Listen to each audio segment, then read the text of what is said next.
Stéphane Carlier, juste petite parenthèse, je l'ai découvert avec ça. Et grâce à qui? Et grâce à Cécile Espinasse de la livre épicerie. Elle m'a conseillé ce livre. Elle m'a dit, tu verras, tu vas rire. Pas ri du tout, mais je me suis beaucoup amusé. Ah oui. Et après, elle m'a dit, il vient d'écrire un petit chef-d'œuvre. Clara et Proust. Et c'est vrai que pour moi, c'est un autre style, c'est un genre qui m'a beaucoup touché. Et je ne peux pas lire le livre intégralement. Évidemment, je vais en lire quelques parties. Quelques parties juste pour vous mettre l'eau à la bouche.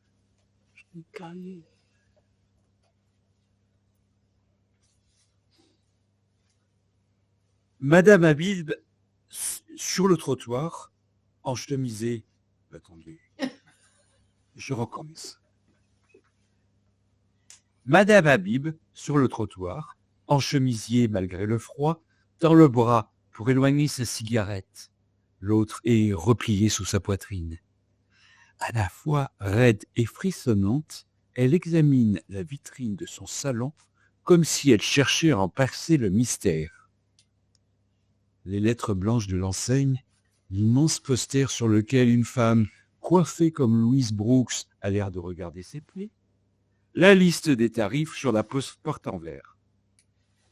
Et à l'autre extrémité, tout en bas, inutile et solitaire, dans son vase transparent, une tige de bambou qui n'a jamais poussé de plus d'1 centimètre. C'est le nom qui ne va pas. Cindy, la fille de l'ancien propriétaire, s'appelait comme ça. C'était à la mode en 1982, mais aujourd'hui, ça ne dit plus rien à personne.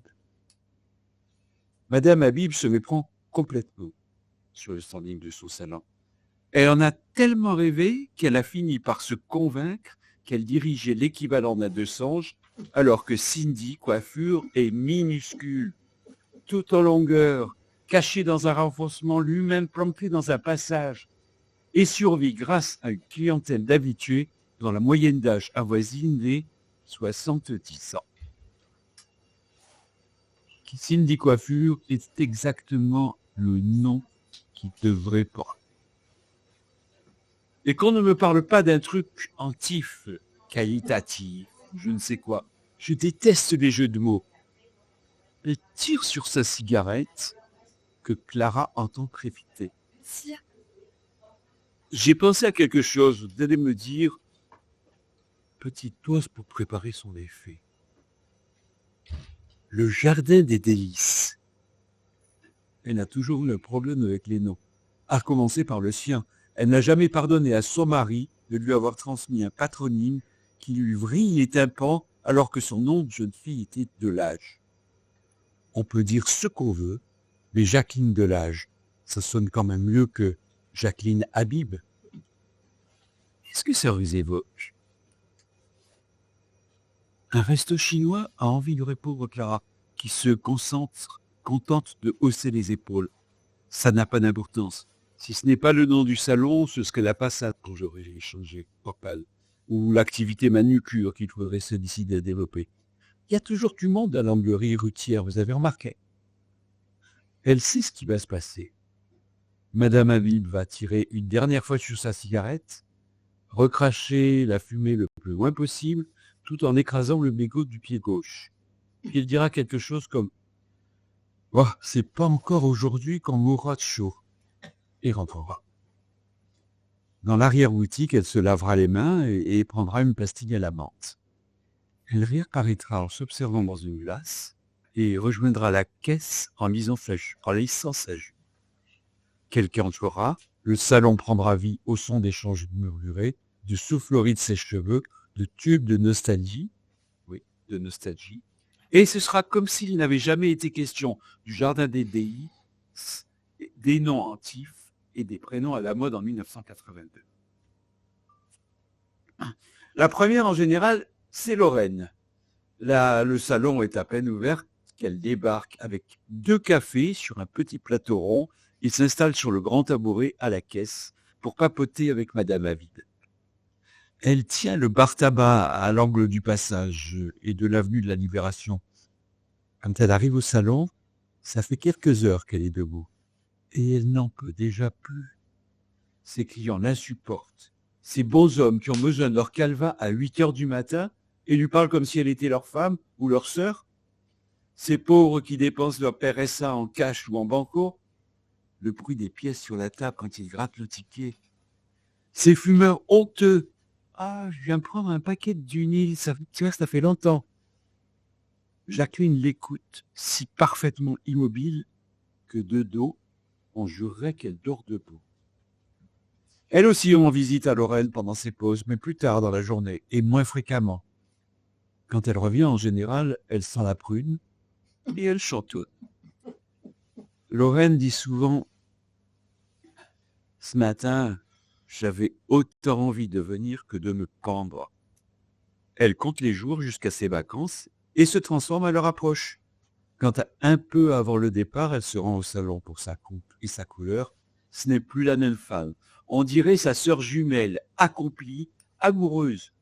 Elle en revient cramoisie, un peu forcie, les cheveux encore éclaircis. Le bonheur se prolonge. Elle parle de s'inscrire au tai chi, de se remettre à la photo. Cette fois, c'est décidé. Puis, elle en parle de moins en moins. Et un peu après le début officiel de l'automne, alors que s'effacent les derniers reliquats de son bronzage, d'autres mots font leur retour dans sa bouche. Ce matin, j'avais autant envie de venir que de me pendre. Non, faisons un peu d'une connaissance. Ça, c'est bien lui. Avec le personnel du salon. Il y a Nolwenn, l'autre employé du salon. Bon, sa figure n'a pas vraiment de contour et change rarement d'expression. Qu'elle raconte que sa belle-sœur a fait une fausse couche ou qu'elle tende un petit cadeau à Clara pour son anniversaire, ses traits restent neutres. Il ne s'anime que lorsqu'elle regarde des vidéos sur son téléphone. Un grand sourire fend le pas de son visage quand elle voit un chimpanzé promener un porcelet en laisse, ou un jeune golden retriever s'essayer à gravir la première marche d'un escalier. Elle a longtemps montré ses vidéos à Clara avant d'arrêter, sans doute déçue par la mesure de ses réactions. Aujourd'hui, elle ne les partage plus et il n'est pas rare, pendant ses pauses, de l'entendre pousser toute seule dans la peau derrière le sapin. Elle dit des choses comme « ça va y aller » pour « ça va aller ». Le Y ne renvoie à rien. Elle a boutonné dimanche avec lundi, quand une cliente s'est trompée d'un cran en fermant son manteau. Et aussi, cheveux récalcitrants. Quelle place à la moindre occasion depuis qu'elle l'a entendu récemment. Il lui arrive même d'employer 2 de ces expressions dans une même phrase. Le lissage de Madame Rinaldi, j'y croyais pas, vu son cheveu recalcitrant. Mais ça va y aller. Ces relations et ce patron n'ont pas toujours été Tout à fait ça. Au début, ça n'allait pas du tout. Elle n'a pas l'œil, disait Madame Habib, quand elle l'observait travailler. Sortait fumer pour se calmer, ou pire, prenait sa relève en pleine coupe. Sa manière de se tenir, l'impression de mollesse qu'elle donnait, était aussi un problème. Bon, écoutez, levez-vous, on dirait une vache qui regarde passer un TGV. Il paraissait évident qu'elle ne resterait pas. Mais elle est forte, Nolwenn. Bien plus que son apparence ne le laisse penser. Elle entendait les remarques de Jacqueline et, sans rien montrer de l'effet qu'elles avaient sur elle, se reprenait, refaisait une papillote, répétait pour elle-même le nom ou la quantité d'un produit. Cette détermination muette a dû faire impression sur Madame Habib, qui, contre toute attente, l'a gardée. Et aujourd'hui, ça va mieux. Elle s'assied dès qu'elle en a l'occasion, elle est toujours pressée de quitter le salon à 7 heures pile et pratiquement en courant, mais elle ne commet plus d'erreurs grossières et met sa main devant sa bouche quand elle paille. Madame Habib la surveille encore. Il lui arrive de la sermonner. Il faut tout de même un peu de classe. Mais le ton n'est plus le même. Nolwenn a trouvé sa place à Cindy Coiffure, au point que, peut-être plus que tout autre, elle y semble chez elle. Comme si, avec le temps, une sorte de symbiose s'était opérée entre cet endroit simple, modeste, et cette jeune femme qui lui ressemble. Une fois, elle est revenue de congé, frisée Nolwenn. Elle s'était faite des anglaises courtes. Cette coiffure ne va à personne, et surtout pas à elle. Ce gros visage, flanqué de bouclettes, qui s'agitait au moindre mouvement, l'effet était désastreux. Les clientes marquaient un temps en la voyant, certaines questionnées. Madame Habib du regard, Paris perdu, fête costumée en préparation. Bon, Jacqueline n'a pas fait la moindre remarque. La journée a dû paraître particulièrement longue à Nolwenn, qui le lendemain est arrivé défrisé. Il y a aussi Patrick. Lui ne travaille que le samedi et au moment des fêtes, à Pâques, à la Toussaint, à Noël, où on le voit tous les jours. C'est un peu l'article de luxe de Cindy Coiffure. Il est vrai que c'est un coiffeur exceptionnel. Madame Habib le répète à l'envie. Un jour, il aura son salon à Dijon, ou même à Lyon. C'est un garçon un peu fort, à la présentation, pas toujours irréprochable. Sa vie n'a pas d'air sain. Il est séparé de la mère de son fils qui ne le voit pas aussi souvent qu'il faudrait. Il calcule beaucoup le prix des coûts, le montant des pourboires, l'addition des heures travaillées, et s'emporte facilement. Une fois, il a traité une cliente, Madame Garcin, de vieux cul. Madame Habib l'a forcé à présenter ses excuses. Bon, il l'a fait. Madame Garcin a prétendu qu'elle ne s'était pas formalisée, mais elle a arrêté de venir. Donc Clara se dit qu'il pourrait quand même sourire un peu plus. Jacqueline doit se faire la même réflexion, mais elle ne dit rien. Tout comme était ce qu'elle pense de ses retards, de ses ongles au congé, ou de ces t-shirts noirs qu'elle porte à l'extérieur de ses coupures. Elle aurait trop peur de le perdre. Elle n'est pas tout à fait la même les jours où il travaille. Elle s'étend, parle moins, observe à la dérobée pour s'assurer que tout se passe bien. Elle sait qu'elle lui doit un peu de réputation de son sein. Certaines clientes y viennent de loin se faire coiffer par lui. Clara est bien, les clients l'apprécient, mais elle ne ferait pas 1h30 de route pour le voir, à la fois. Patrick aussi aime bien Clara. Il lui fait sentir qu'elle est l'une de ces rares femmes à ne pas le déprimer à Cindy Coiffure. Une fois, dans son téléphone, il lui a montré des dessins. Des espèces de mangas noirs et blancs, érotiques et violents. Elle a été bluffée. C'est lui qui avait fait ça. Il a aussi essayé de la convertir à Rage Against the Machine, le plus grand groupe de métal de tous les temps d'après. Bon, et elle n'a pas accroché. Un samedi où il enchaînait les rendez-vous, il a lancé qu'il n'allait pas moisir dans ce taux. Dans la cour, derrière le salon, il tirait sur une cigarette roulée entre deux clientes. C'était l'été. L'air conditionné était cassé, on étouffait à l'intérieur. Ah. Et toi, c'est pareil, a-t-il ajouté. Elle aurait aimé qu'il développe, mais il a écrasé sa cigarette contre le mur et est retourné bosser. Madame Habib voue un culte à Jacques Chirac. À l'écouter, la France n'a jamais été aussi grande que lorsqu'il était président, et tout a commencé à se détraquer ensuite. C'est au point qu'elle a prisé une photo de lui sur le mur, près de la caisse, une petite photo noir et blanc découpée dans un magazine sur laquelle on le reconnaît à peine. On dirait que c'est un acteur de l'âge d'or d'Hollywood.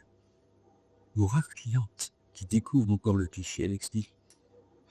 Avec ce physique-là, qu'est-ce que vous voulez? Traduction, Quand on est aussi beau, on ne peut qu'accomplir de grandes choses. À quoi ça tient? Alors, je vais passer pas mal de pages là, que vous pouvez constater. Parce que un jour, Clara va rencontrer quelqu'un. Comme ça. Et ça, c'est extraordinaire. Il vient sans avoir pris rendez-vous. Un mercredi, en milieu d'après-midi. C'est l'automne. Le jour décline déjà. Nolwenn est en séminaire à management et Madame Aviv sortit acheter du Doliprane. La journée a été calme. Clara voit tout de suite qu'il n'est pas du tout à sa manière de se tenir, de demander « C'est bon sans rendez-vous ?» Ses gestes sont amples et nerveux. Il s'enfonce dans le siège rapidement, s'immobilise aussitôt. Elle se dit qu'il est artiste, acteur. Oui, acteur. Il y en a plein qui ne sont pas connus. Elle n'ose pas poser les mains sur ses épaules. Qu'est-ce qu'on fait? Quelque chose de clean, de court. Enfin, faut surtout que ce soit clean. Je vous fais confiance. Il est coiffé comment habituellement? Il passe une main au-dessus de sa tête, de la droite vers la gauche. Comme ça. Et la nuque, on la dégage? Oui. Droite ou plutôt fondue? Droite, c'est très bien. Oh, c'est un cheveu très fin. Elle passe les doigts, c'est de la soie. Le moindre coup de ciseau va se voir. Et il va falloir faire attention, prendre son temps. Et j'ai une bosse de naissance là. Ne soyez pas surprise. Pas de souci. Shampoing, il ferme les yeux. Elle en profite pour regarder son visage à l'envers et se dit qu'il répète son texte. Ait besoin de l'imaginer acteur. Elle se demande s'il serait heureux aussi. Peut-être si elle aussi fut artiste ou actrice. Enfin, la coiffeuse. Si c'était le cas, est-ce qu'il lui ferait toujours envie après 3 ans de vie commune? Pendant la coupe, il ne parle pas. Dans un salon, on redoute facilement le silence. On se sent obligé de l'abréger, mais cette fois, c'est un silence de concentration, un silence de plaisir. Pas de vide, ni d'absence. Nostalgie diffuse, tout doucement. Bibi. Lara trouve la chanson magnifique et se promet qu'elle la réécoutera plus. Ça lui arrive régulièrement, hein. Elle est touchée par des chansons qu'elle avait oubliées et qu'elle prévoit de retrouver sur YouTube, une fois tranquille. Seulement, en quittant le salon, elle se laisse rattraper par toutes sortes de choses, acheter du blé, appeler sa mère, et ne le fait que lui. Tout simplement, fermé pour cause de sentiments différents. Laure ouvre les yeux, lui sourit, et limite avant de baisser la tête. Celui-là, même après 3 ans, là, il lui fera encore envie. Et puis, Madame Habib arrive, et tout doucement laisse place à une pub pour Leclerc. Jacqueline essuie ses pieds sur le paillasson.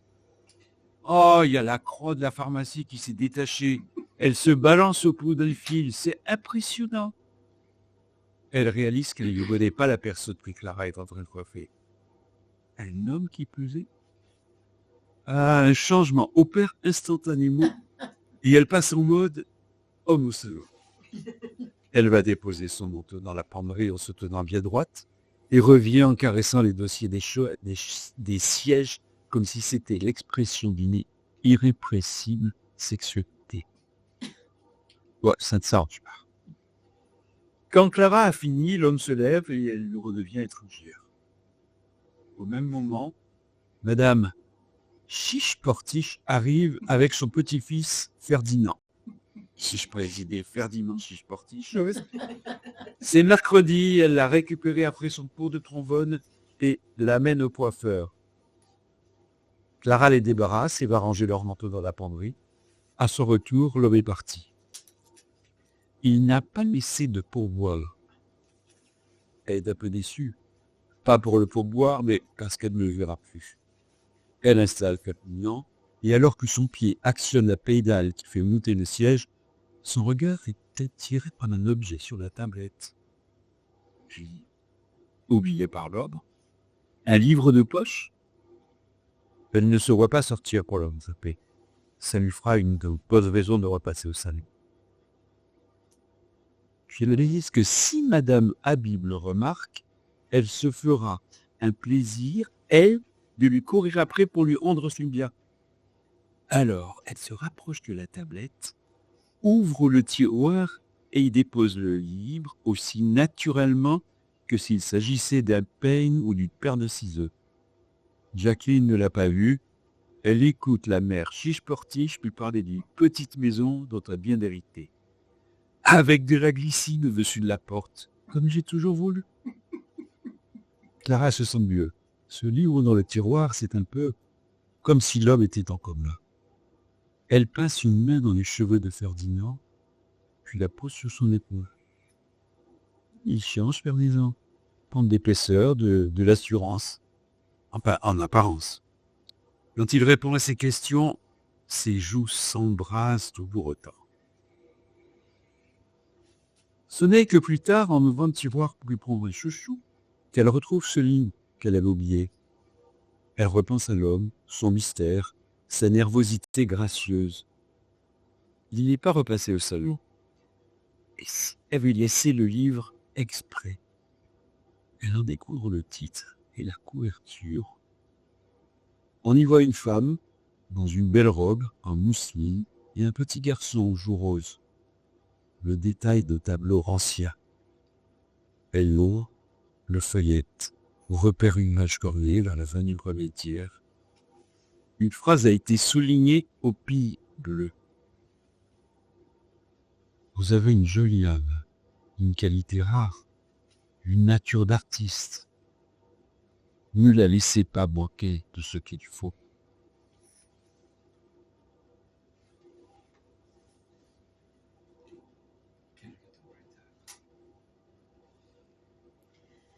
Elle a lu quoi? 12 pages? Et elle sait déjà comment ça va marcher le truc.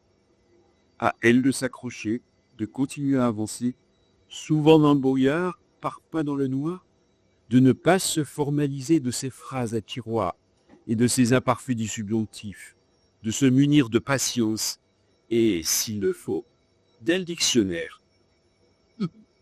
Qu'à lui, en retour, à intervalles réguliers, chaque fois qu'elle s'y attend le moins, de l'éblouir. Et plus elle le lit, mieux il le comprend. Il n'emploie pas de mots compliqués, c'est juste que ses phrases souvent vont voir ailleurs. Une fois qu'il le sait, qu'elle a compris qu'il ne l'abandonne pas, mais reviendra la chercher, ça va tout seul. En fait, ce qui le rend si particulier, c'est sa sensibilité. On n'a pas l'habitude de la découvrir de trouver les choses de cette façon. Il sait se hisser à ce degré de finesse qui demande un effort à celui qui le vit, qui requiert toute son attention, qui fait qu'il ne peut pas lire du côté de chez Swann avec Rage Against the Machine en fond sonore. Bon, ça c'est un exemple. Et puis, pourquoi le cacher? N'est pas un peu fière. Elle dit, à la recherche du temps perdu. Elle en est capable. Ce n'est pas rien. Anaïs ne pourrait pas lire à la recherche du temps perdu. Nolwenn n'en parlons pas. Et le fait que c'est arrivé comme ça par hasard et seulement par curiosité contribue au sentiment de triomphe qui grandit en elle.